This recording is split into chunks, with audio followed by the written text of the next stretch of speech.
Hey everybody, it is Mac here at Go for Games. I am joined by my good friends John and Scott. Hello. John, Scott, both of you guys have been longtime Vampire the Masquerade fans, so I'm really happy that you're here to be able to share this new Vampire the Masquerade game. This is the Tebru system out of Italy, and they are doing interactive hybrid board games. So this particular thing I saw at Gamma, and we were so excited, brought it back, and I wanted to try it with you guys. So the board itself is like this input device that we put a board on top of. So there's like an electronic device underneath here that recognizes all the stuff that's going on. You get these really cool little Bluetooth or dice or something that will be recognized by an off-camera tablet, and then our phones or tablet are the character sheets and the like. So we are going to try our hand at the new Tebru system, and then hopefully afterwards you guys can let us know what you think. Yeah, absolutely exciting. All right. And just a little aside, you guys probably know John and Scott both. They're regulars in the shop. But John, can you tell the audience a little bit about yourself? They don't know who you are. Hello. I've been gaming for 30, 40 years. I don't know, something. Started with D&D. Play lots of different games. Play board games, role-playing games, miniatures games. Do a lot of everything. Love Vampire and everything associated with it. So, yeah, no, I'm looking forward to this. This should be exciting.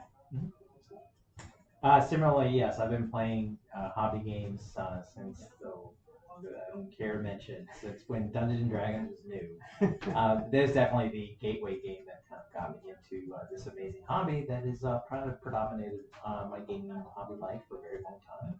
I am a very big fan of technology, and I'm really excited to try this new system that seems to come at a crossroads between technology and traditional board games. Absolutely. And then, by the way, just to let you know, all of us kind of gamed in the similar circles. We knew this guy. His name was Abe Lincoln. Really cool dude. Real stylish. You know, I hope Abe's doing well. But anyways, we are going to go ahead and try out Vampire Masquerade Milan Uprising. It is a really cool story about anarchs who do not follow the Camarilla rule in the city of Milan. So I'm going to read what's on the screen, and then hopefully it's going to tell us how to do this, how to play. The neat thing about the Tebru system is they laud that there is no rule book.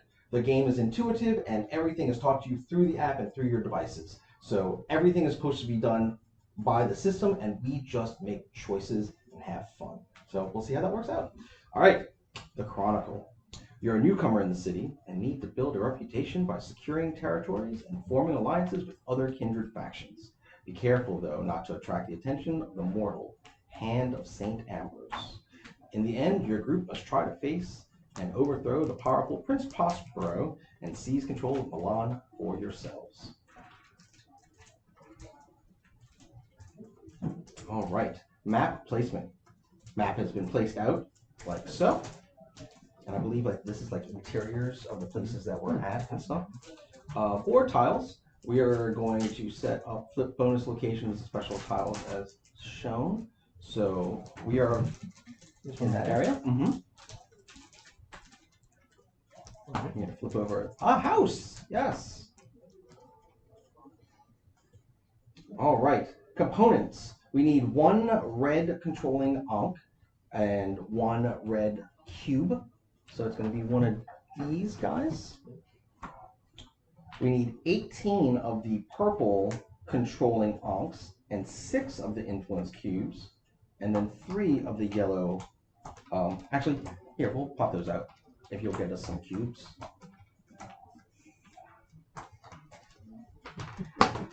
Through the miracle of technology, we have an off-camera set of hands. Those don't come with the game. Thanks. We've got 3 yellow, 1 red, yes. And it looks like they 1 red cube, 6 red cubes, 4 yellow cubes. Oh, these are cubes, yes. Are they cubes in there? I started pulling those. Oh, yeah, I saw purple. I'm red. Oh, what? I know how to get those. Red, and then purple. Right, and then we're going to put a purple cube. That's a more even component right here. We're going to put a purple cube there. And those, one red cube. And that's it. That's all we need for those, right? No, we need the yellow cubes. 4 yellow cubes. I see 2 there. Look at you. See, this is why I have them, because they are more common than all these things. 2 there and 2 there. Okay, cool. All right, so we will continue on. All right, the scenario set up Tebru sensors. The Tebru Uses magnetic sensors to recognize the position of smart miniatures. Smart miniatures must be placed on the hotspots, which are these like little circles, to interact with the a Milan district. The hotspots on the board look like those. Any of these little circles. All right, and it looks like our little. Oh, you got sound out of yours, fancy guy. So you will choose a character. Which one would you like? Oh, I'm picking Nosferatu. Okay. What's the base? It's the greenish colored ones, the guy in like the hooded robe. This stinky miniature. All right. And then you will place your character in this spot, and that's how it will notice that that character is now in the game. So now place your character on the map or ship. Okay, perfect. Oops. Is it on the house? Put them all with the pictures. Oh, he's putting on the house.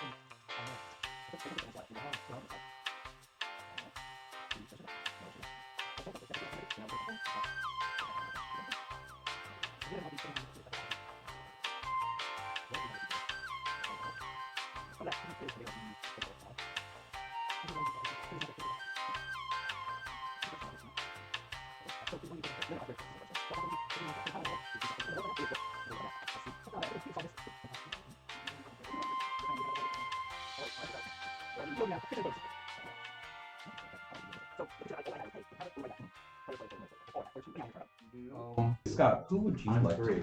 I'm gonna play the Blue Hawk. The Bruja? Okay, then give me the Gangrel, because you know what? Gangrel is best school. Yes. Let's all be predictable. What is her name? You would have really hurt my feelings. Simona Ferrari. Ooh, Down with fancy. Down with Prince Prospero. You fancies. Ferrari, huh? That's right. I am Rosa De Lorenzo. Orlando Bianchi. I'm going to make the wild guess. Brown. Yes. Thank you. Looks like orange. And then, I'm going to slide your guy off. Yes. And put my dude on. Slide it off. Ready to go. Look at that. That was. I think We have to register first. Oh. Chapter selection. Ready to go. All right, cool. All right. Controller 1. just so I don't It make says noise. scan your character. Wait for your As in a turn. miniature? Yes. Oh, no. Why is there another controller 1? There's 2 controller ones on the screen. I believe the story, regardless, requires 4 4 characters. players. Oh, okay. Well then, John, So- you're double dipping. Alright, then I will Malkavian. Give me the check with the crazy. That is very appropriate for a Malkavian. Ariana Zany. Ariana Zany. Zany. We're going with that pronunciation. We'll figure this out. Okay, yeah, Ready to yeah, start? yeah. So you have to have 4 characters, regardless of how you We're all learning this together. Okay. I mean, chapters did similar. Like, it still wanted a Right. group. Okay. I do like the artwork. You're gonna find us probably citing chapters a lot, being Continue. the other assisted. This is your first time playing. Do you want a tutorial? Yes, we do. Please. Please. Please. Like, I've got the tech support page. All right. Confirmation. When this icon appears, the player who controls the indicated character must confirm on their own device. Nice. Okay. Boop. That's me. Okay. Welcome. Welcome to Vampire the Masquerade Milan Uprising tutorial. The initial turn order is randomly decided by the game. Turn orders will change every round. Choices forced by this tutorial will not affect the outcome of the chronicle. All right, so we are. An old city with a long and colorful history is secretly the home of monsters, the vampires that manipulate and prey on the populace from the shadows. These vampires, or kindred as they prefer to be called, are paranoid and territorial creatures that exist as different families and factions, not all of which see eye to eye. The Camarilla are an elite society of kindred that are dominant in many cities around the world. They maintain a feudal society that respects the privileges of the eldest and most powerful among them. The Anarchs are a collective of younger vampires who reject this status quo and who fight against any attempts by their elders to control them. The city of Milan is ruled by Prince Prospero, a powerful elder king whose sons become Camorri. His grip on the city is slipping, however, as more and more anarchs flock to the city to challenge his rule. The safety of the kindred of Milan is also threatened by other forces.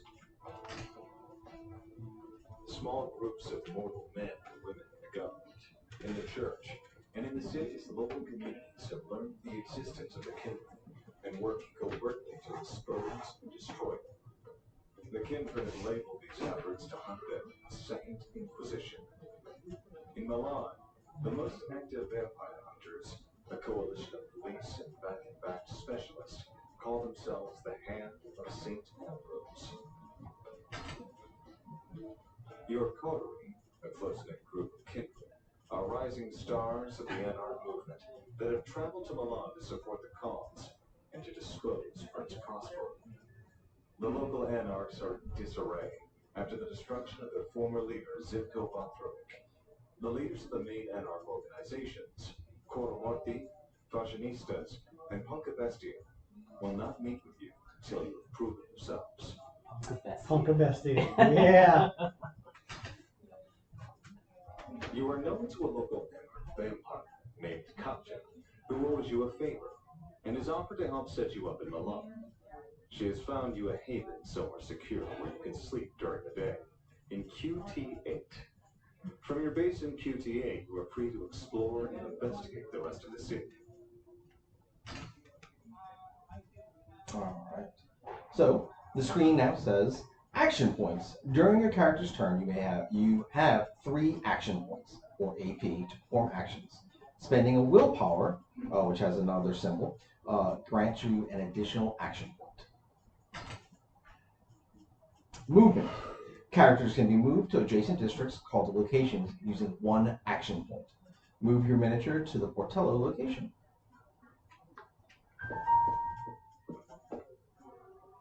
Footsteps. That's great. Actions. You may make different actions in each location. The most important one is investigate. It costs 1 action point and ends the turn after its resolution. Select the investigate action. Choices. And you get choices on there. Encounters. The investigate action reveals up to 3 encounters of the location. Each encounter has a type and title. Uprising encounter. Uprising encounters are the main way to red cube, influence, and anarch symbol, this guy right here, control locations. Select the indicated encounter. This Nosferatu is buff. Vampire based in Portello district. The area has been linked to stories of large dogs running wild and terrorizing local people. It seems likely that one of the district parks may be where this kindred lays. You see several joggers and people walking their dogs, which are clearly domesticated and not the end you're looking for. You can scent the aromas of dozens of different plants in the air. What will you do, Orlando? So my. Oh, okay. Approaches. When an encounter is chosen, various approaches to solve it are displayed. Select the indicated approach, please. Just so we know, the choices are: ask local passerby if they have seen anything suspicious. Option 2, search the darker corners of the park for anything unusual. Ooh. Option 3, call out a challenge and see if anyone responds. Your place. Get your dogs over here. And wants me to do the ask local passerby.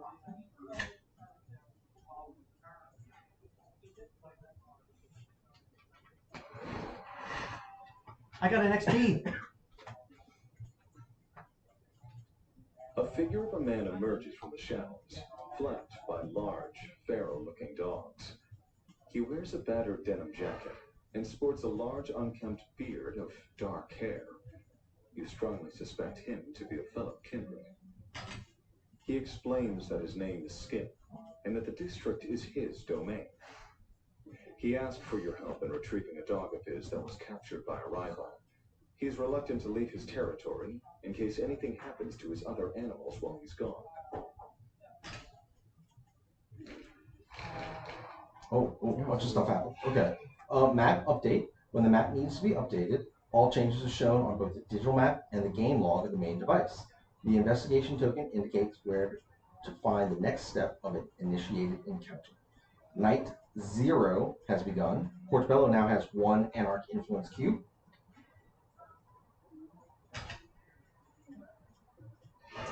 And then Portobello's next encounter is in Sempione. Influence Cubes. By solving an Uprising encounter with success, an Anarch Influence Cube is placed in the location. A location can have a max of 3 cubes of a single faction. Anarch Influence Cubes are crucial to take and keep control of those locations.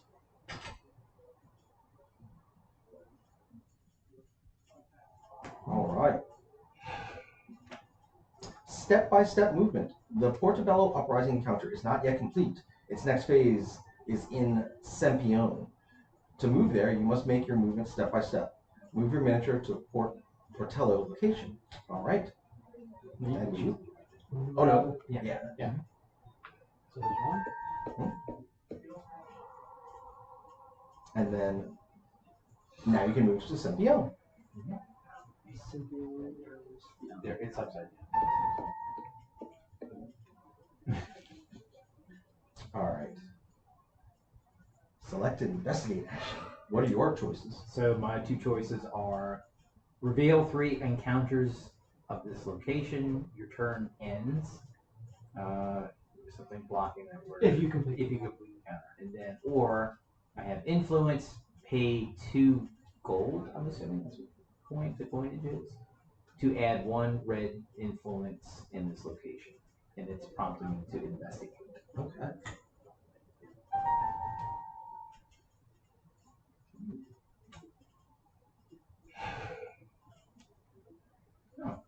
So I get to choose between 3: Portello Uprising, Wild Dogs Part 2. I played Wild Dogs Part 1. Right. Sempione Uprising, Wayward Child Part 1, and then there's a Resources one. I'll prompt here so we can't find this guy's animals. You have a description of Skinner's missing animal. A large German shepherd Aww. named Caesar with a torn ear and a patch of white fur on his chest. Skinner has also given you the particulars of his rival Monica, an athletic Italian woman with long, straight, platinum blonde hair, and a tattoo of a scorpion on her neck. Ooh, never trust a tattoo of a scorpion on your neck.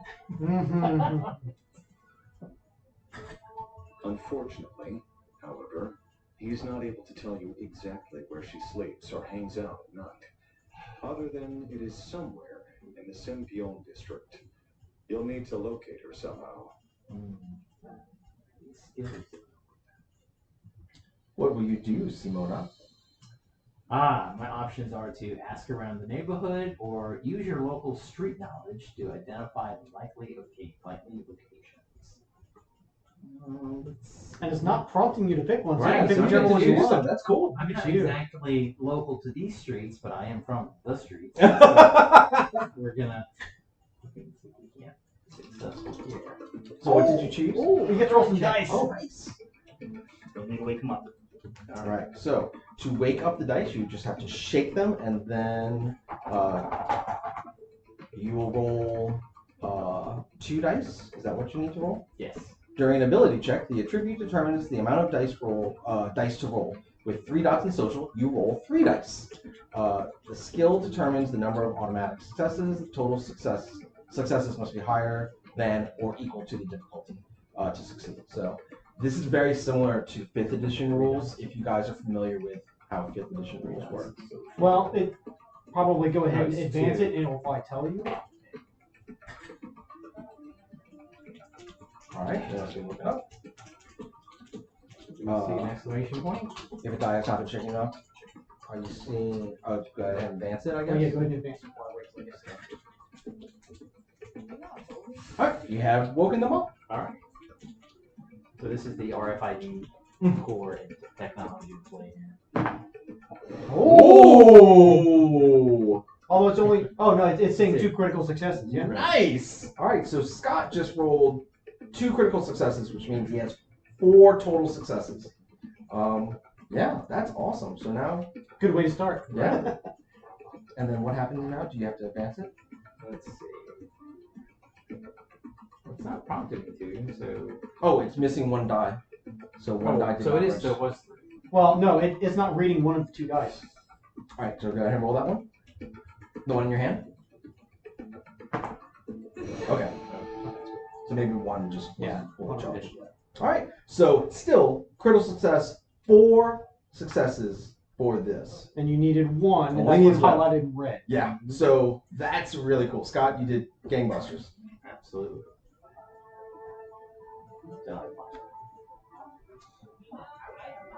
You succeeded!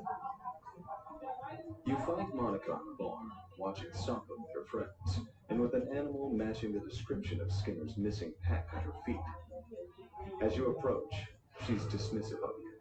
But when she realizes that you are kindred, she agrees to go outside for a private conversation. Right? She explains that she has a long history with Skinner. He is her sire. The kindred who made her a vampire. And for a time, they were intimate. The dog is familiar with her and came with her willingly. She has kept the animal to spite her former lover. Choosing sides already, huh? How do we kill her? How very brutal of you. So what are your choices now, Scott? So now I have convince Monica to make peace with her rival for the sake of the bigger picture, or bully and threaten Monica into giving you the animal. We're gonna do that. John. Alright, intimidation. Roll them dice. You get 2. Shake them up. They are both woken. Ooh. Nice. Nice. 4 successes. So you rolled 2. You already got 2 from your intimidation. You needed 1.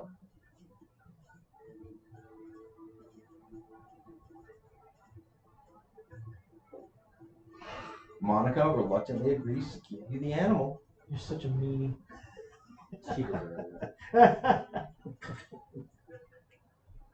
Alright.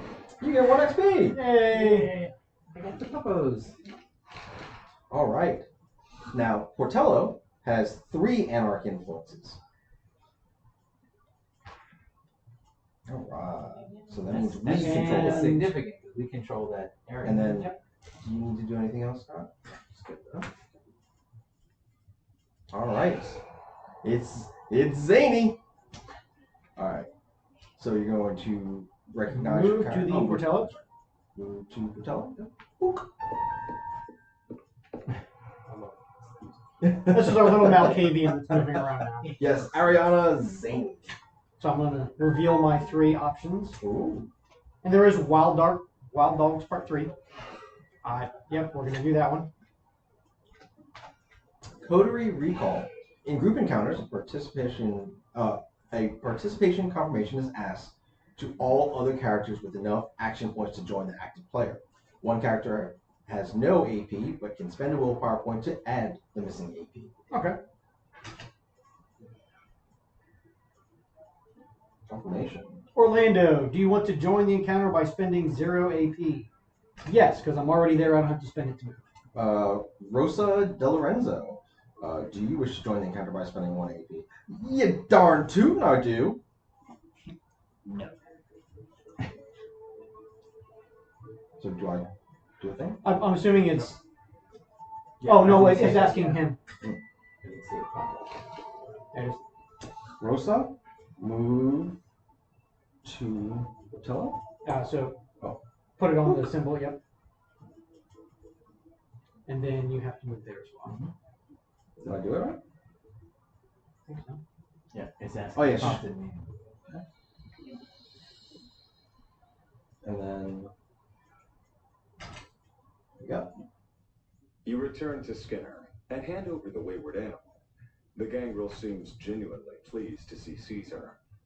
Ruffling the dog's fur with a hand, Skinner grudgingly says that he is in your debt. Good way to start. Yeah. When you Oh! realize that Masquerade is using the domain of Portella for the Anarch, it causes the gangrel to immediately grow suspicious. He says the territory is his alone to do with as he pleases. He then grows paranoid, saying that you were planning to trick him this entire time. What? Without hesitation, he orders his dogs to attack. Never Ooh. trust a gangrel, huh? Look, just saying. He didn't know what was going on. All right, so what will you do, Ariana? Create a bestial display to cow the dogs into submission. Mhm. Or fight the dogs tooth and claw. Playing the Malkavian right now, I think I'm going to try and do the bestial display. Okay. Shake up 2 dice. Get them awake. They are awake. 1 success is needed.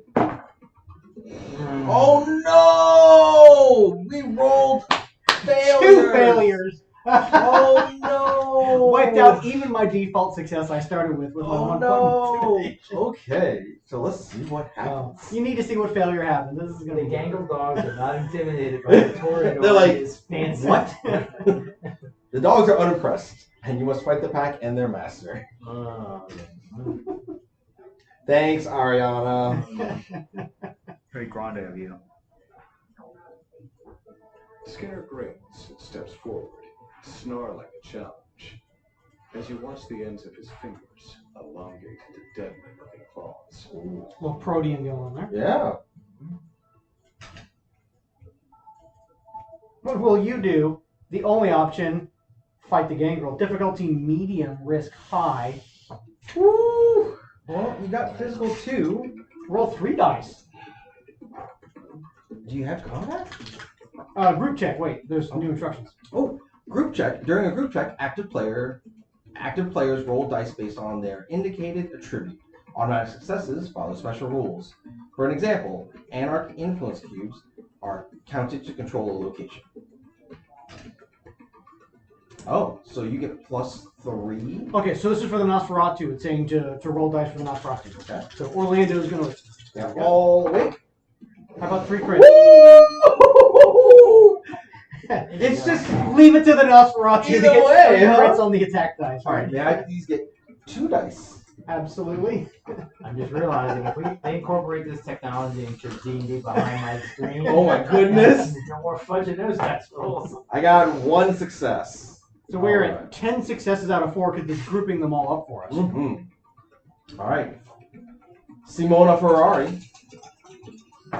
No, yeah. Oh. Woo! Oh, goodness, Scott, come on! All right, Ariana, Soldier. let's not fail again this time, huh? You ask a lot of the Malkavian. I got a blank. Hey, It's still good. Still good. Still good. Okay. We needed 4 successes. We got 15. I mean, don't mess with us. Thanks mostly to Orlando, by the way. Yes. The gangrel just flipped out. You defeat Skinner in combat, covered in wounds that would kill a mere mortal. He admits defeat and acknowledges your coterie as the controllers of Portella.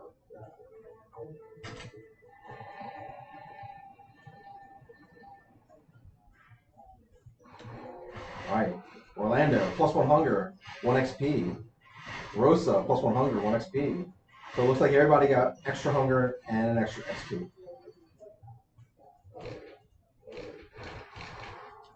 Alright, so now we get an Anarch token, one of the little red ones.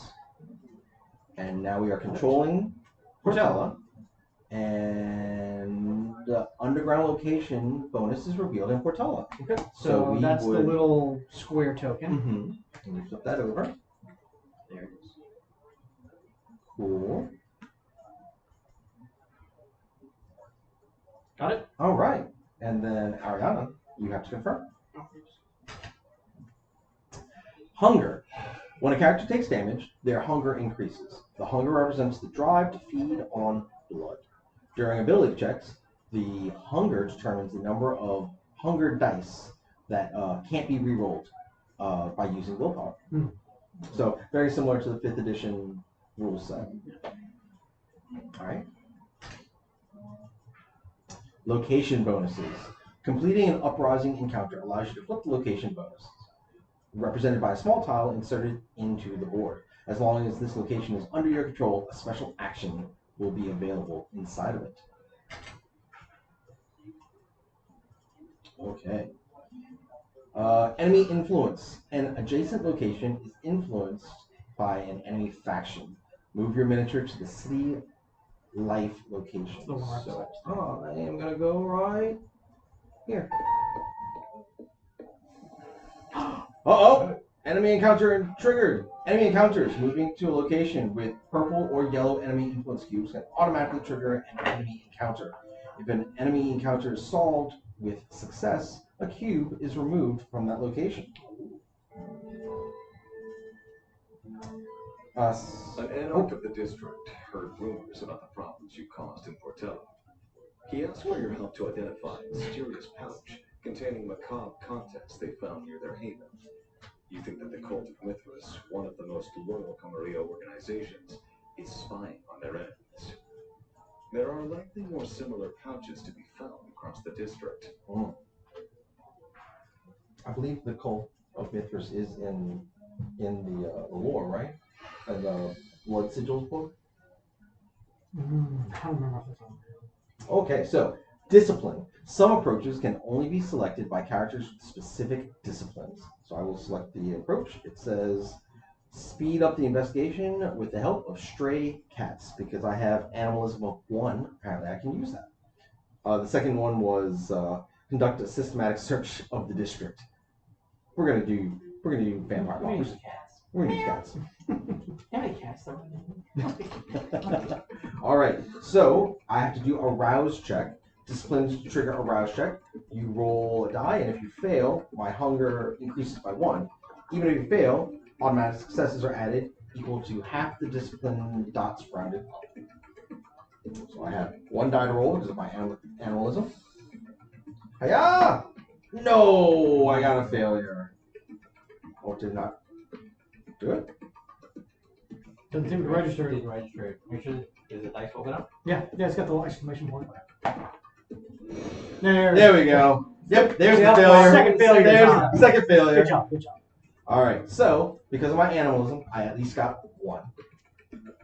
And 2 for your points in investigation. So Oh. you need 1 success. You already have 3. So you failed the rouse check. You still need to do the skill check. And one of these dice is red now. So this particular die that is red, I can't reroll it with willpower. Okay, we got some successes. Nice. Okay, so I got 5 out of the 1 needed.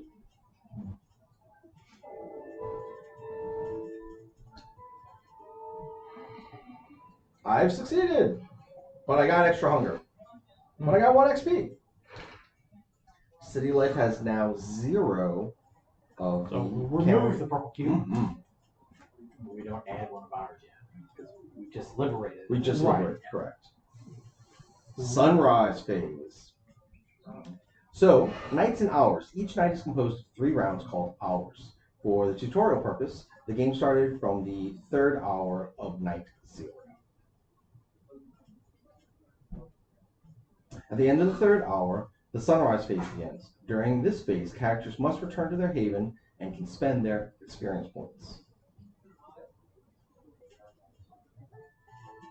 Katja calls you about your recent actions in Portello.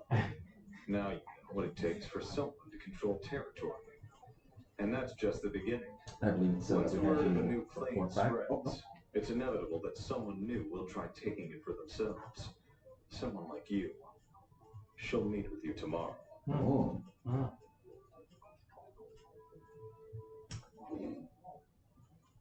Place your miniature in the haven room and choose an action. Oh, Haven Room is. The active character must be placed in one of the haven rooms, and then the player must choose one of the available actions, which also is displayed on the display. Oh, okay, so these are our Haven Rooms over here. Oh, look at that. Okay. Place the miniature in a Haven room.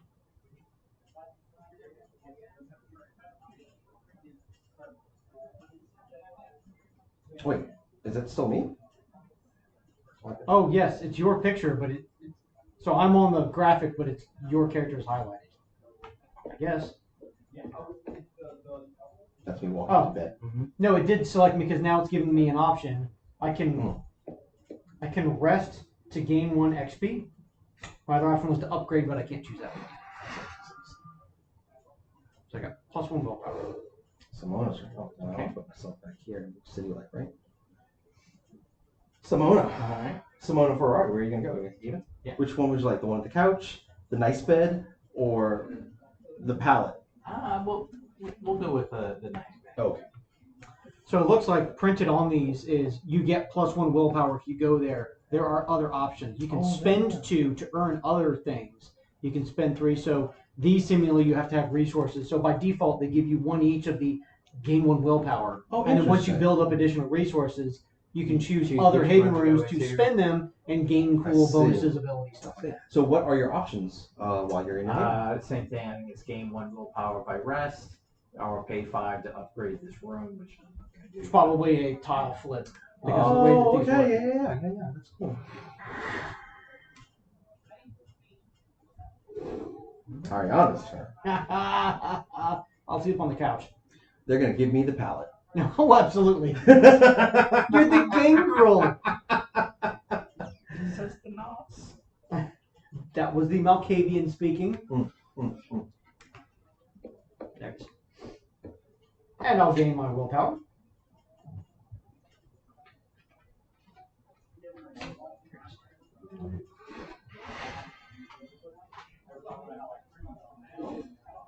Okay.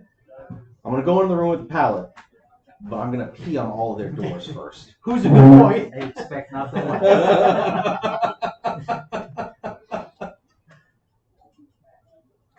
All right.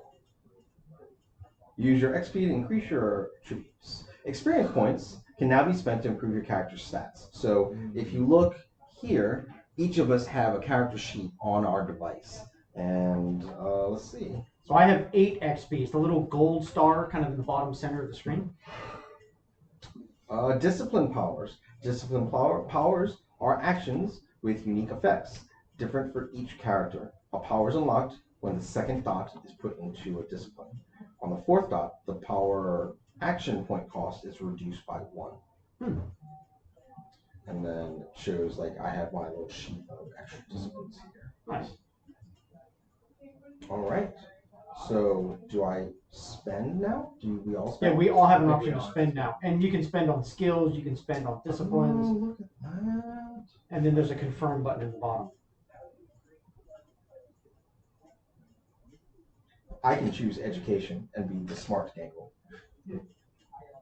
Oh, interesting. So, this is my other character. That's what I was going to say. It's giving me a chance to spend again. Like, wow, that's great.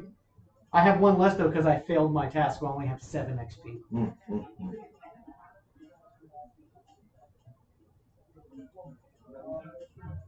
Maybe in celebration of that, I'll increase intimidation. It's interesting how they interpreted like existing rules from The game. World of Darkness Mhm. into their overlay to the Tebru system. I can choose. I do like Scott's idea of using the tablet because it does feel. I mean, don't get me wrong. I can operate it. The phone is huge, but that is a much nicer interface, I think. We're not spring chickens. Our eyes are going to strain on this one. I've been playing enough games on my phone. I'm just like, What is this? exactly. So yeah, having it on the iPad. I was actually curious whether or not it was going to be for, and the iPad resolution. Mhm. There are some games that are similar, like app-based games, where it's the phone version but on the iPad. But so you have like a phone version here that you can do with Duo. I mean, it's a 2-time application. Think a little gray. Blurry. Yeah. Okay, so we have a new thing. It says day phase. After the sunrise phase, the day phase begins, where the Hand of Saint Ambrose, that's the mortal factions, take its actions. When they would place the yellow influence 4th cube inside of a location, they instead take control of it. All right. So Barona has 1 influence. Solari has 3 influence, and Sempione. We just did something with Sempione. Don't come take our stuff. How dare they? All right. Trixie mortals. Sunset phase. All right. So now it looks like we're in the next night. There's a knock on the door of your haven. A man's voice calls out, saying he's a friend of Concha's. Oh, I don't trust that. You open the door to a wiry, bald man wearing a dark polo neck and a long sheepskin coat. He says his name is Jurgen and that he is Concha's ghoul servant. He says Concha has gone missing and that he needs your help in locating her. He fears that a kindred rival named Rocco may be linked to her disappearance and may be making a claim for the QT8 district for himself. Oh, you better. He says he's a fixer who knows how to get things, and he's willing to offer you his services in recompense for your hospitality and your vitae.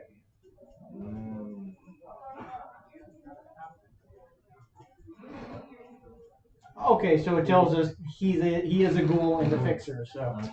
All right. New ghoul fixer. Control removed in QT8. Oh, because they're coming after us. Those jerks. All right.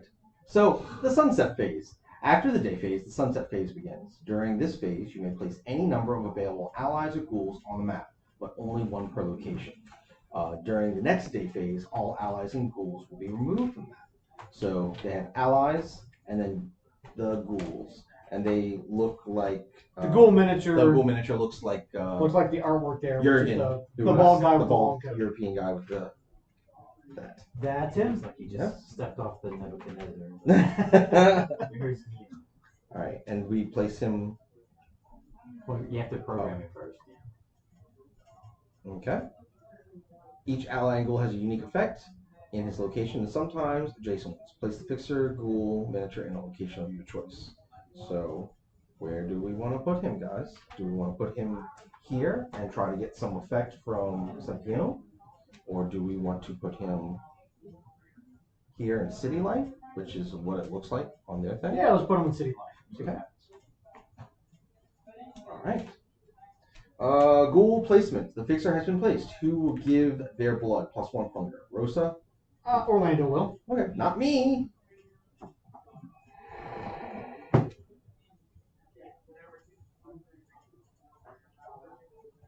Oh, I'm done.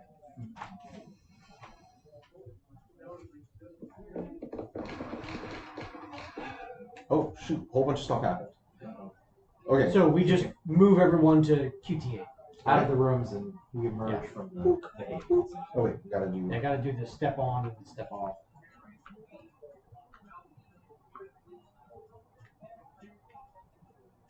Okay. Confirm. When you're not sure what to do, you can try to solve the coterie objectives. Select the coterie section. And the coterie section is at the top of the character screen right here. There was a little notification dial on it currently. All right. Coterie objectives. Next events, encounters that automatically start at the indicated time. Main story, crucial to advance the chronicle and receive plenty of XP or reputation. And then uprising. Next steps of the uprising encounters.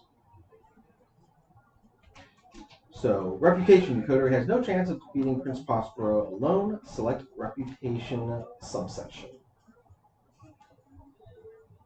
All right. Reputation.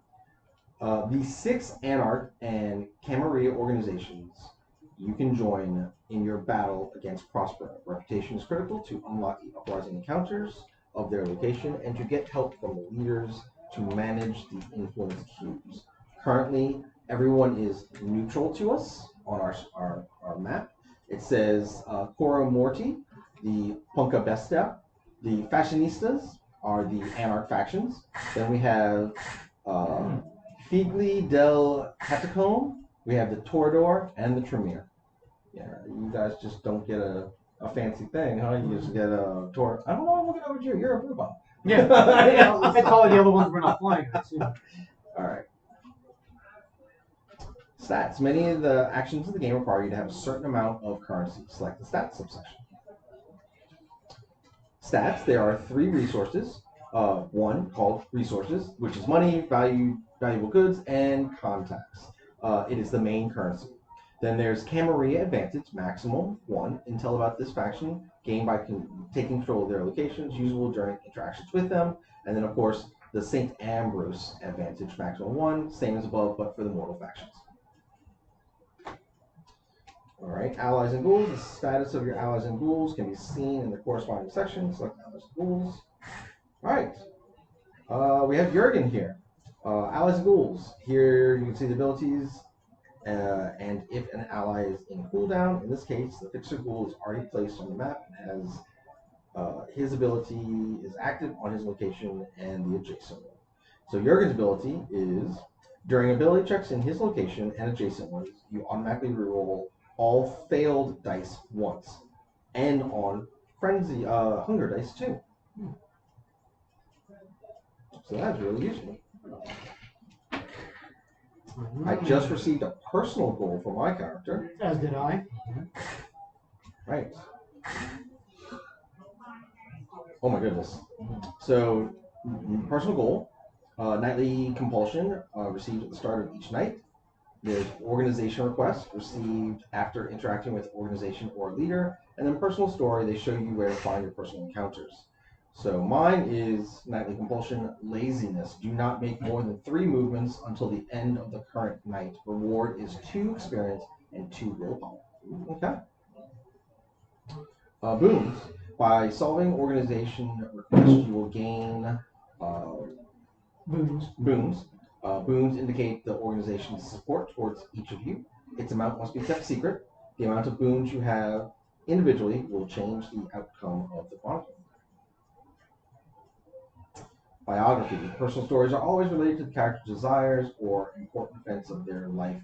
Select the biography subsection. Okay, so you can use this description to best roleplay your character. Each character is extremely different in terms of backstory and ambition. So, then map icons. The Milan Uprising can begin. You have a running man, a skull, looks like talking, and then all 3. And those are the symbols that are in the center of each of the different territories. Yes. The middle of the city. Everything. Yeah, there's a few. There's a couple of them. Okay. To facilitate the city navigation, each location has an icon at its center representing one or more attributes. The most common is the encounters of that location. Oh, physical, social, mental. Yeah. Okay. I was slow. I didn't get that immediately. Almost like they know what they're doing. That's connected. For any doubt, please consult the help section inside the top left. All right. I have a little story, so I'm going to read that while it's your turn. All right, so for QT8, you got the artificial prominence of Montestella, that towers over low-rise houses and scattered parks. So I can now investigate, reveal 3 encounters of this location, and your turn ends if you complete the encounter. Okay, so you have to have the resources to kind of go to. So this could be 1 AP, so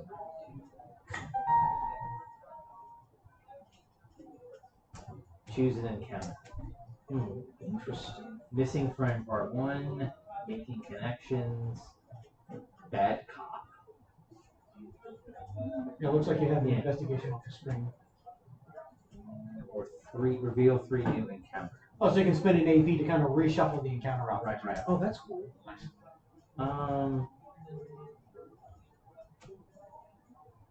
Making connections.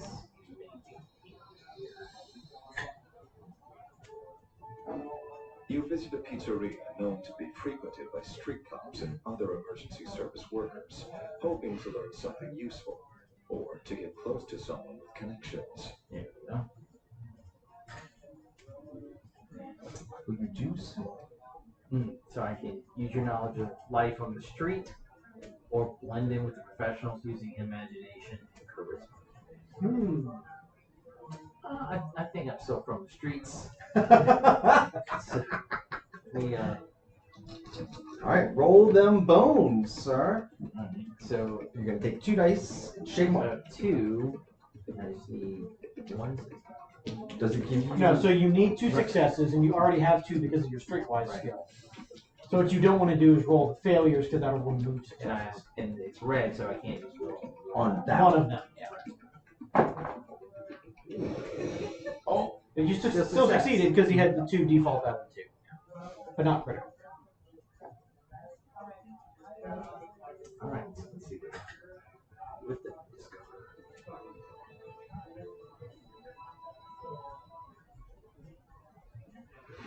Oh, you got some money. some resources. Yeah. XP. Okay. Get it, son. Ariana's gonna check some stuff out. Ariana's turn. Ariana has sorts of dividend cards. That's kind of cool. So I have 2 options now. I can either investigate, reveal the 3 encounters, or I can pay 2 resources that we just gained to add one of the red cubes of, I guess that's control, to this area. And 3 means we have complete control. Right. So do we want to spend those influence already to do it? Well, that is our base of operations. That seems like a safe bet. So it's only costing me 1 AP, so I'm going to do that. Radicalizing Milan against the Camarilla means educating, empowering, and standing behind kindred who lost all hope. Sure, fights and heists are exciting, but this war is mostly fought by driven volunteers with a lot of cash. and a little support.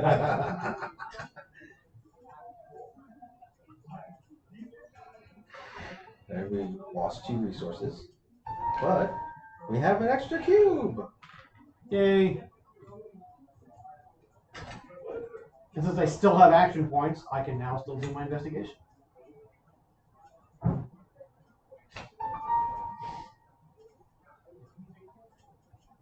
So I can do Missing Friend Part 1, Lay the Ghost to Rest, Oh. or Bad Cop. We're going to deal with ghosts, because that Sure. just sounds awesome. A realtor once told you a flat nearby was haunted by an apparition. Nobody would buy it while it's in this state. But if you were to go in and take care of it, they said they'd be happy to make it worth your while. Ariana does have occult and investigation, so maybe a good option to do this.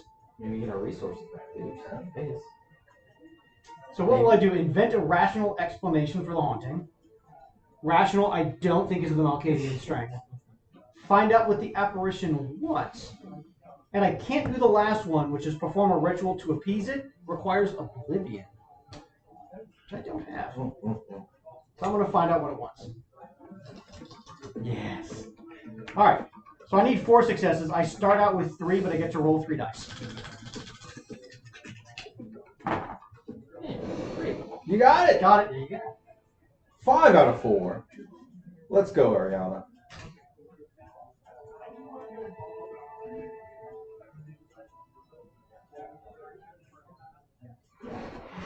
Money back. There we go. 2 resources, an XP. And I didn't cause a fight. Yeah. So, I mean, that's way better than last turn. You are getting better and better each time. You're growing. It's Ariana. kind of You're hard to growing. not get better from where I started. It's a pretty rough turn. Learn from the dog. Okay, so mine say the artificial prominence of Montestella towers over low-rise houses and scattered bunch. Okay, that's for QT. Yeah. I can either investigate, reveal 3 encounters in this location. My turn ends if you complete an encounter. Influence, pay 2 resources and add another cube to this location. Or Earth Melt, gain 2 willpower and end your turn.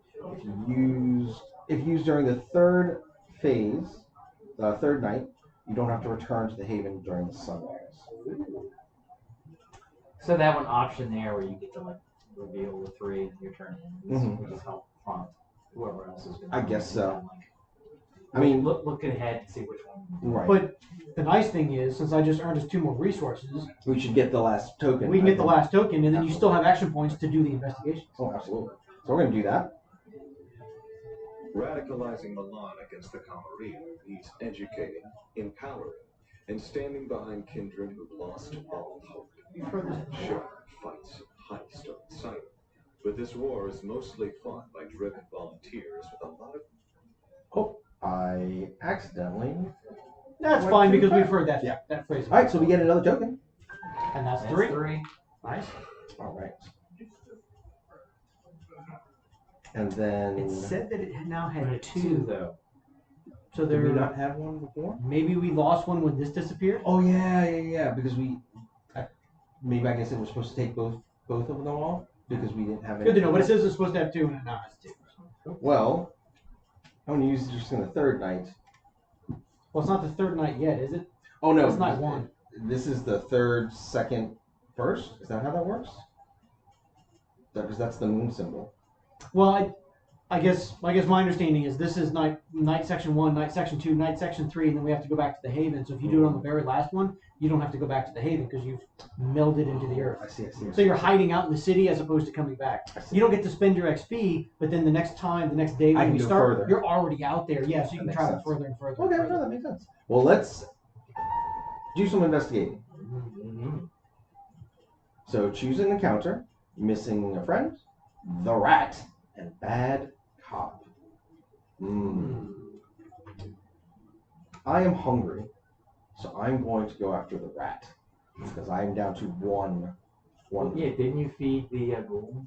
I did not. I fed the ghoul. Oh, The Nosferatu fed the ghoul. You use your vampiric abilities to ask a rat running along the sidewalk in Parco Montestella why he's so scared. The rat gestures to a violent man nearby who's conducting a ceremony in which he's sacrificing rats and pigeons. You don't recognize the ceremony and conclude the man is deranged. You descend and feed on the man, saving many innocent animals. Look at you. Let's go. Drink slowly and sparingly, or train them. Well, after reading my character's background, she actually doesn't prefer to eat from humans. She's trying to find a way to eat from blood bags and other things. So I'm gonna How go kind of with drinking slowly and sparingly. I'm gonna get 2 diggity dice. Wake him up. Woken up. Let's go. Yeah. All right. I got 3 successes. When the difficulty of the dice is exceeded by at least 2, a critical success happens. Rewards are usually better. You gain more resources, or add/remove more influence cubes.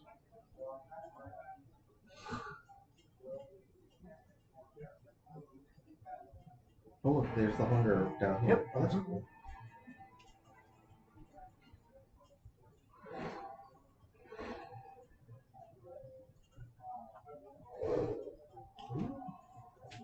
time for the Nosferatu. Go get it, Orlando. So I now can use one of my abilities, the obfuscate ability. Move to an adjacent location. This is Cloak the Gathering. Move to an adjacent location without triggering enemy encounters. Other characters can move with you without spending an AP. Oh, nice. Okay. So when we That's start very getting bad handy. stuff Yeah, around yeah. us, we can slip through. Mm. So that's my obfuscate power. No need to do it now, so I'll just investigate. Missing friend or bad cop. So we've kind of thinned out the extra ones. We're dealing with one of these. I think bad cop sounds like more of my speed here. A bored-looking cop decides to pick on reason for being out at night and your identity card. You provide them. They're fake, but they're high-quality fakes. Yet still, he suspects something's amiss. That's bad for him. Yeah, it is not a good look for him. Ooh, so I can snatch his police-issued firearm and run. I can convince him to hand me his badge and walk away. I can remind him I'm not obliged to follow his orders since I've identified myself. With my history, I was a professional martial artist whose career was ended by mafia enforcers. So I'm kind of a tough guy. I'm going to grab that gun and run. Sean, this character is you. Did you know? All right. I need athletics. I start with 1 success. I need a total of 2. You got it. There it is. There you go. And by the way, John is not part of the mafia. John is a kung fu instruction. By the way, Mac does not know my affiliation with the Mafia. I don't know anything. You're right. I don't know anything. I like you too much to let you know. That's a good life for me. A good life for me. Choose the Snapchat police environment and run. I get an XP, 3 resources, and a suspicion. Oh no, suspicious of the Nosferatu. Oh, Masquerade. Oh. Look at this. Okay. By drawing the attention from mortals, the suspicion increases. When it reaches 4, the Masquerade can decrease by 1. The Masquerade has a habit of hiding the existence of vampires from humanity. If it reaches 0, it's game over. Both values affect the amount of Camarilla and St. Ambrose influence cubes placed in the map.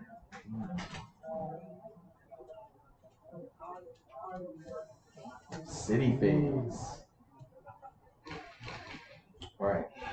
Centrale has 1 extra Camarilla, and Ripamonti has 1 of the Camarilla influences. Oh, Well, let them fight with the they're mortals. going Yeah, after the have at mortals. it. I do like that the city is alive and constantly, like, there's things Yeah, happening. it's doing stuff Yeah. even when we're not there. That's interesting. I don't like that corner of Yeah, that corner Yeah, we need sucks. to clean something Ooh. out. yeah. All right, city phase. Between each hour and the next, the The city phase begins. the skull is the city. Yeah, the phase. city. The city phase begins where the Camarilla takes its actions. When they would place the 4th cube inside the location, they would take control of it, just like the nice. mortals do. Okay. Okay, so I can either reveal 3. This is for Arion. I can either reveal 3 encounters, or I can pay 2 influence to add a 3rd. I think we want to do that now because that will then give us control of it. Radicalizing Milan against the Camarilla means We've heard all of that. empowering, and standing by. Maybe they want to say it again, just like your car's extended warranty. I'm sure I hear it in my head all the time. All right. It now has 3 anarch influence. Cool. Alright, so now I'm going to do my 3 encounters. The only thing left is missing friends, so I guess we're doing that. I guess that's what's happening. At Jurgen's request, you visit Katja's Haven to search for clues Oh, regarding that's kind of the most disappearance. important one, isn't it? We're busy. Never doubt did not end it here. But maybe you can find something that will tell you where she went. Mm-hmm. I can thoroughly search Katja's Haven. I can rely on my divinatory skills to steer me in the right direction. Or I can hack into her laptop. You have aspects, don't you? Absolutely, yeah, and I have to have aspects, so absolutely I'm going to use some divination. Yeah, hum. Ooh, you're using aspects. Alright, so I have to roll Fail. 1 die for my rouse check. Critical failure. Oh no, Ariana, no, girl, Yes! no. All right, Just bombing this out here. so 3 dice.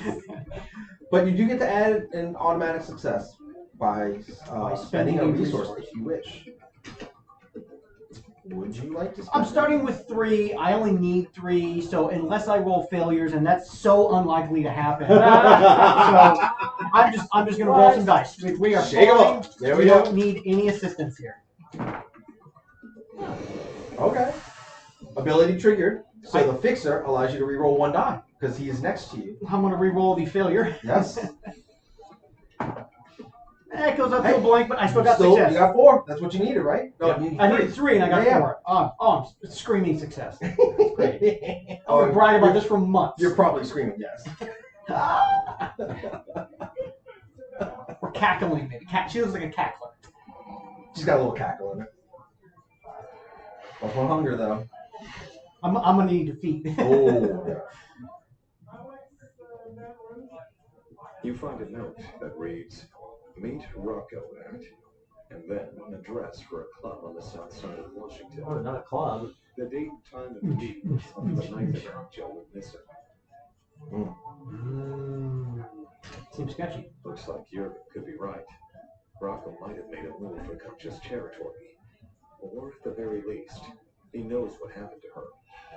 If this club is where Rocco likes to meet, perhaps you can find him. and get to the bottom of this. Yeah. All right. Oh, okay. So, So we need an investigation marker down on Washington. All right. And then we have 3 tokens here. Yep. And next to counter Washington. Rosa. Rosa. All right. So, reveal 3 encounters on Earth Meld. I'm going to reveal 3 encounters. There's no encounters. Okay, we have done all of them. So now it's allowing me to like kind of look around and do some stuff. Remember, you can always move as one of your actions for an action point. So you can move to a new location and then start doing the encounters there. We just happen to stay in the same zone and do all of the encounters in TT8. This is why they're here, guys. That's why you bring me along. All right, so I am going to move from here to Portillo. Is that right? It's got you there. I believe that's you. No, No, that's that's Jurgen. him. So Put him. there we go. There it is. Oh, and you're right. There are multiple encounters here. And Almost like they know what they're doing. And Earth Meld is in each spot. So, There's look the- at you guys. Always Sunny in Philadelphia is against the wall. Happy so. All right, I can investigate, get more encounters. I can pay influence to add a cube here, but we don't have enough resources to do so. And we already have 3. And then I have the underground location, the one we just opened. I'm going to. You're hungry anyway. Go find you. Oh no, I've fed. Oh, you did figure Yeah, it out. I'm good. I'm gonna go ahead and open up the encounters here. So, it says I don't have the ability. Oh, there we go. There's Corrupt Cop Part 1, Dream Come True, Attempted Mugging, and reveal 3 more encounters.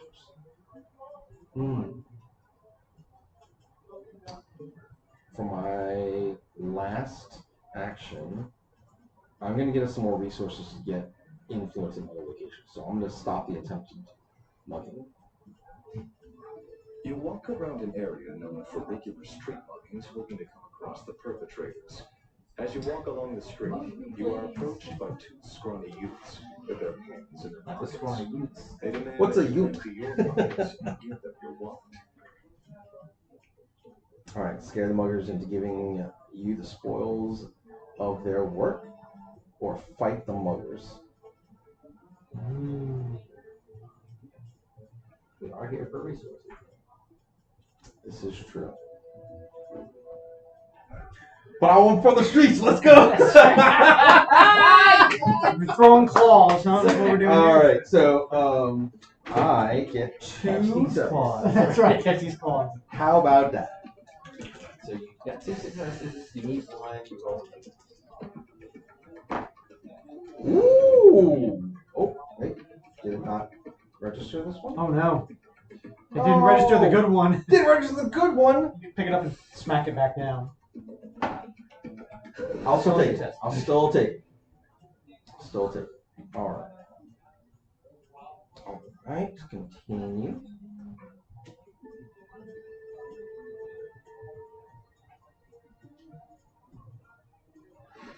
Let's do resources and XP. Nice.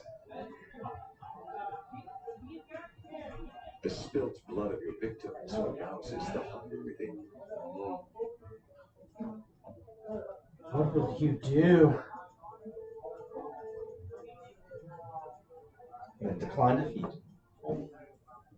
I have fed enough. Alright, off to the Nosferatu. So my personal objective failed, and I don't remember what that was. So whatever it is, I didn't do the right thing. Doesn't matter. Whatever. Alright. So I am going to move. And how do you know your personal objective failed? Does it say- A little message popped up and told me that. Oh, really? Yeah. Is it? So they have these little sections on the top. Can you press those on yours too? Yep. Oh, that was obsession. Do not increase the suspicion until the end of the current night. Oh, So- mine's lazy. Don't move more than 3 spaces. Because the Malkavian did it, it failed the Nosferatu's one because the suspicion increased. Oh no, it was the Nosferatu who stole the Yeah, gun. because you stole the gun. Yeah, Yeah. Okay. All right, Okay. Interesting. We're fine. So down here, I went down to San Down over the Siro. pit strays. I can reveal 3 encounters. I can pay 2 to add 1, or I can cloak the gathering. I don't want to spend all our resources right now, so I'm just going to do the investigate. San Siro. San Siro Uprising. Busted lunatic. Ghoul, desperate con artist. Resources, indecent proposal, or reveal 3 new ones. I'm interested in the Ghoul, the desperate con artist. Let's find out what's going on with that. Oh, As hello. you pass a trendy nightclub, you see an argument between a traffic cop and an attractive young woman. It seems an expensive sports car owned by the woman and parked on the street outside the club is about to be towed away. She's not happy about it. You feel it may be interesting to intervene. And I'm sure she's going to love to talk to my just absolutely hideous visage that I have. I'm a wreck of a being, so let's go talk. Let's figure out what's going on. You're a fine wine. Maybe this is a beauty and the Well, Beast one's been left situation out for of you. the one, yeah. So I can spin a sympathetic story as to why the lady parked in that particular spot. I'm sure that's the Nosferatu's approach. Or I can charm and bribe the traffic cop, costing 1 resource. Do you have 1 subterfuge? And we have 1 resource. I'm going to be safe and just spend the resource and say, hey, leave her alone. See what happens. I still have to roll a die. Oh boy. Oh, sorry. It is awake. Oh no. Oh. Womp womp. But Now, I can spend. No, it's a red die. You have a hunger die. Oh so you can't yes, spend so your I can't spend my. willpower. I'm just gonna fail. Doing great. The cop is insulted by your attempts to bribe him and impounds the car anyway. Womp womp. Uh-oh. Another suspicion. Nah. For my personal goal of not raising suspicion, I've done it twice now. You are the loudest Nosferatu. She introduces herself as Veronica. She admits the car doesn't really belong to her. She borrowed the keys earlier that evening and was just trying her luck. She'd be eternally grateful if you could help her with another problem, convincing a loan shark to give her more time to pay Is back that a me? debt. Controller 3 is missing. That's yours. Oh, you're on low battery. Oh, that's fine. Well, actually, this is a great place to stop because it's almost time for the other event. So, what did you guys think? Besides the setup pains, and trying to get the devices to connect, and of course updating the firmware and things like that. What did you think about first the interface with the game once we got everything working, and then second the gameplay itself? So the interface with the game is interesting. I think it take a little bit to get used to, just because there's a few quirks of place the miniature up, it didn't read it, place it again, shake the die, it didn't read the roll. There's a few of those quirks to get through. I do like the fact that it keeps track of everything. You never have to worry about remembering how many successes you need or what you rolled on the dice. It's digitally keeping track of all of that. Mm-hmm. It probably can keep track of a long campaign's worth of successes, rolls, powers spent, whatever, all on the computer, and you never have to worry about doing it.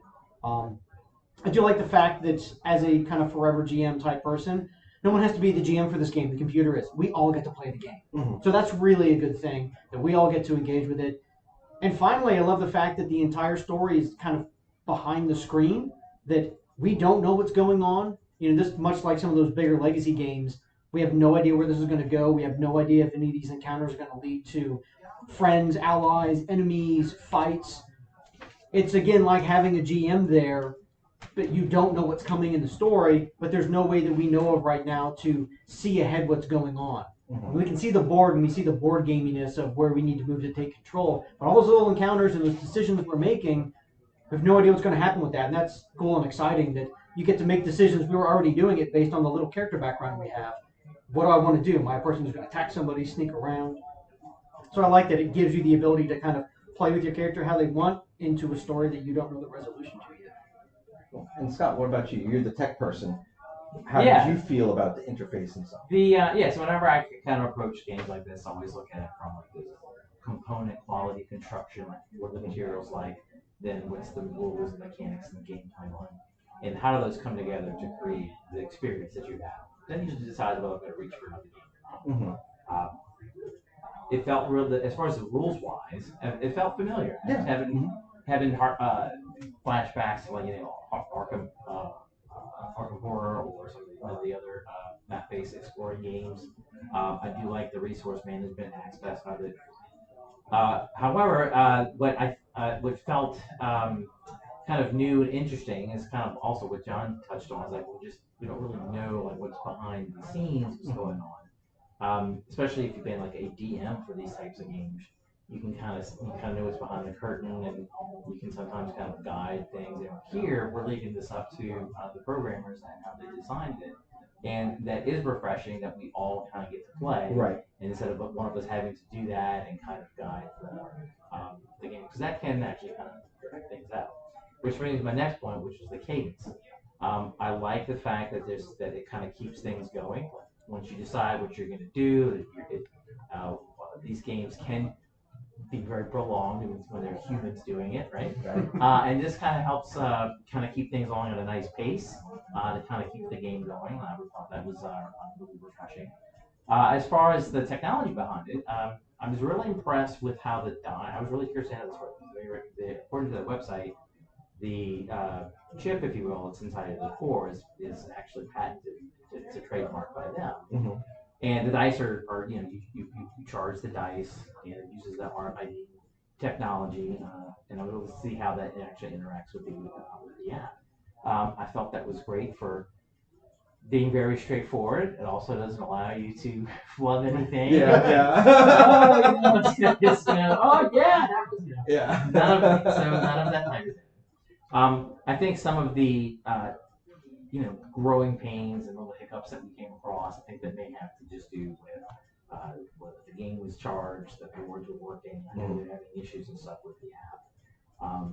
But the enjoyment I had was already, as I was listening to you're playing the two different characters, your character, like that was actually coming out more so than probably in some of the other games, because we get to focus on that. Right. There's less of a focusing on how do you do this? Like, what does this say? And move on. That's to true. Stop Yeah, and look absolutely. up a rule, That's and it interrupts tempo, and interrupts that we didn't have to do anymore. Now we didn't get too in depth in doing this, but I love the fact that it actually encouraged you to read the biography, a little backstory, and then to kind of incorporate that into the as the story develops, into the motivation behind your character. So I did like that. So. And then last thing, I know that this is a technology that essentially exists, and then you just layer the IP on top of it. When I was like kind of looking at the game, they have their own version of Bad Karma, right, which actually does have a Cthulhu, which is very, very fitting for this type of gameplay. And I think that's where the value in this game is. Once you make your initial investment, I don't know what it costs, but once you make your initial investment, then you're just buying another whatever else is going to be on top of it. Very much if you were to think of this as a gaming console. Exactly. And then you're going to buy another cartridge or listen to cartridge like for my Atari 6200 1988. Right, you're gonna blow up. But yeah, I just like the fact that this is a game that I think that you can get your initial investment for the technology and then layer the things. And there's something almost like 30 hours of game into just this one game. Just this one is 40 hours without the side quests. Yes. Okay. So you are going to get some return on your investment. And then as a side note, I also looked into how does the technology itself, how does it get upgraded, and are there patches and stuff to it? And the answer is yes, both in physical terms, the core processor that I think that's in the game is meant to be modular. So then that's this piece. Yes, this is the piece that comes off. You get the piece right, because the game board itself is not charged like the dice are. It has to be plugged into a power source. So the fact that your game can be upgraded like the actual game that you're playing, and then the physical hardware can also get upgraded over time. I think this kind of makes a whole new way of like integrating this. Like you said, it's crossroads. Traditional, board games and then our technology. Those are all really, really great points. I have to say, from my takeaway, the thing that I like the most, and once again, you're right about the whole forever game master, forever DM style. That is a lot for same for me. But the thing that I like the most is once we got past all the kind of technical hiccups and things like that, I watched each of you play your turns, and I was more interested in doing that than like fiddling with my phone, which I thought was going to be initially the bad thing about having some type of device. Because I don't like that in like my role playing games. So like I want people to be present. And everything that you guys started to do, I was invested. I really wanted to see what is Orlando gonna do, what is Ariana gonna do, and we had like little jokes and stuff that it's Ariana, But I felt invested in each of your turns. So during my turn, I never felt bored or kind of like distracted or anything. I wanted to see what was happening with you guys. And then the second part that I like is the gameplay itself. So of course we're getting these cool little stories and things like that, but underneath the hood, it is still an area management game. So we will eventually get into points where we have to make decisions like, okay, like they are like much like Pandemic, they are starting to crowd these zones. We have to figure out something to take over that, because if not, they're going to maybe amass some extra story power or something like that. We don't know. That will make it easier for them to infiltrate other zones. We don't know. And that was the part that I felt was the most attractive to me in this game, was there is that element of like, it's still a board game, but it's a board game that has real story chops to it. It's like, that really made it very exciting to me. It's like, oh man, like this guy had a benefit. Any space that he was next to would allow our characters to have a reroll. So it is a board game element that is very important, but there's a story behind why he's doing that. He's the fixer. So like you get oh man, I got a body. I need help. All right, I'm a couple blocks away. I like that the board game element had a reason for being the element. So I thought that was really cool. And like for John's obfuscated bill, it's like, man, if something is going to go down, I can bring everyone over here. That was really cool. Right. And that's yet a board game element, a transport, right? But with the story behind it. So like the fact that we had all these like little explanations in character of why there's a physical element for it, that was cool. And I dig that. Anytime there's like a cool story associated with something, I love it. So I really enjoyed everything that in my experience. I know that the Bad Karmas is a different style of game. It is not, from what I understand, area management with this type of like role play aspect. There's still a story involved, but each volume has like a different like elder god or boss or something like that, and it's more of, I guess, an action game than this. And then the third game they're coming out with is the Sword and Sorceress property. I don't know if people are familiar with that, the board game, and I think it's a computer game too, right? Sword and Sorcery was a computer game, like Bard's Tale. Possibly. But there is a physical board game line for Sword and Sorcery, and it is the property that they've gotten. So that one's supposed to be more along the lines of Hero Quest. Oh, okay. But instead of having a Sarkon, where somebody manages that, the board is Sarkon, and now we are adventuring through a dungeon, and we're gathering treasure and gathering gear, and we're going to go fight the big creature or whatever, and then we can go back to the tavern and do the things, which you saw as small elements already in this game. Nice. So I like that. You're right, Scott. Like, this is an investment in a console of sorts, and each board game is its title or cartridge. There was another game.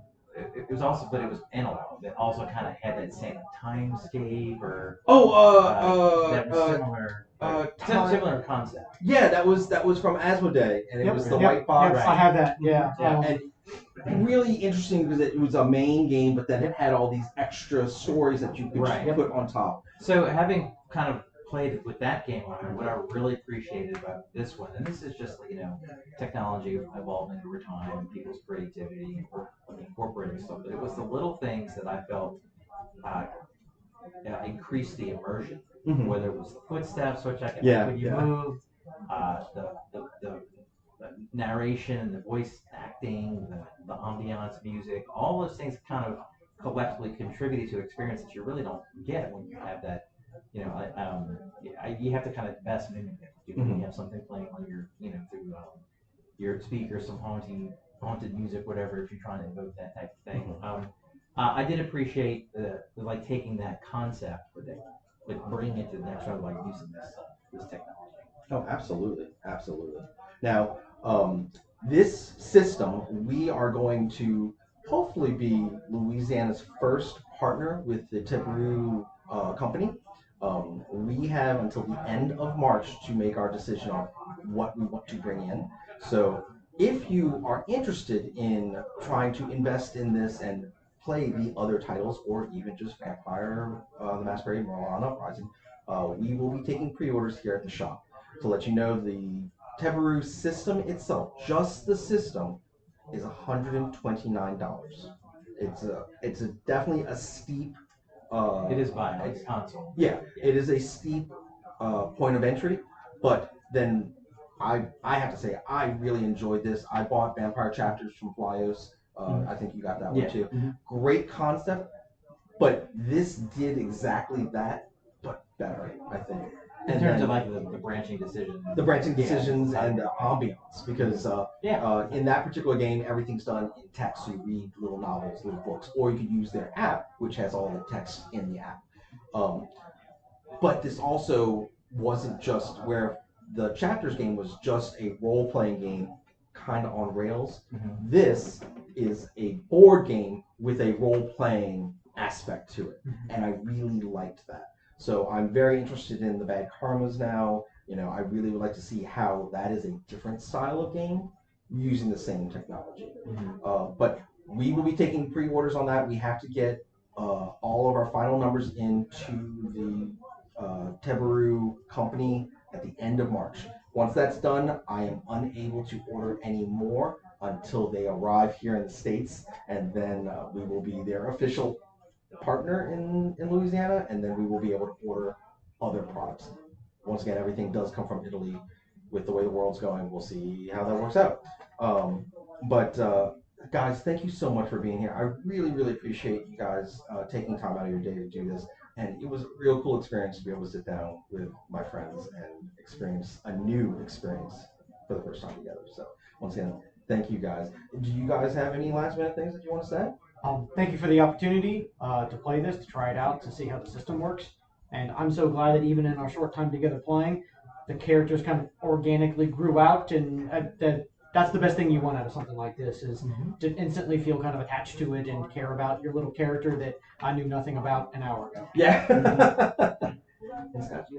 Yeah, I think the cadence and how I was able to kind of keep things on pace was very enjoyable.